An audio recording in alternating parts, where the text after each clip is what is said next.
మరి ఎవరిది తప్పు ఇక్కడ? ఎవరిది తప్పు? 21 రోజులుగా వస్తుంది. మరి ఇంకా ఇంత టెక్నాలజీ ఇంత పెట్టుకొని ఇన్ని రోజులు నేను పోలీసు వ్యవస్థను ఒక్క మాట కూడా ఎప్పుడు అనలేదు. ఈరోజు కూడా నేను అనట్లేదు. పోలీసు వాళ్ళని, ప్రభుత్వాన్ని కూడా కష్టపడుతున్నారు, చేస్తూ ఉన్నారు, ప్రయత్నాలు చేస్తూనే ఉన్నారు. మరి ఇంకెన్ని రోజులు? ఆల్రెడీ ఇందాక నేను అన్నట్టు ఈ వార్త అనేది కూడా చాలా అయిపోయింది. ఇక చూడట్లేదు ఎవరు కూడా ఎక్కువ దీని గురించి ఎక్కువ అడగట్లేదు అని చెప్పేసి మరి అట్లా కూడా లైట్ తీసుకున్నారా? మరి ఏంది అసలు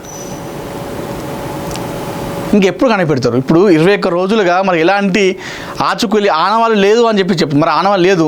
మరి ఇంకా ఇట్లా 40 రోజులు అవుతుందా, 2 నెలలు అవుతుందా, సంవత్సరం కూడా మరి దొరకదా పాప? మరి దానికి ఆల్టర్నేట్ ఏంటిది? పాప మరి ఆచూకీ ఆనవాళ్ళు కూడా లభిస్తలేవు. ఉన్న ఒక హోపు కుక్క కూడా చనిపోయింది. మరి ఆ నెక్స్ట్ ఏంటిది ఆల్టర్నేట్ అనేది కూడా ఏంటిది అనేది చూడాలి కదా. కనీసం భరోసా అనేది కూడా ఇవ్వాలి కదా. ఏదో ఒకటి పాప అక్కడ ఉంది, ఇక్కడ ఉంది, మీరు తీసుకొస్తామని కూడా చెప్పాలి కదా. ఇట్లా కూడా అనుకోవచ్చు. మరి ఆ పాప ఎక్కడుంది ఏం తెలియంది ఎట్లా వాళ్ళు భరోసా ఇస్తారని చెప్పేసి అనవచ్చు. మరి ఎట్లా? మరి ఇంకెట్లా?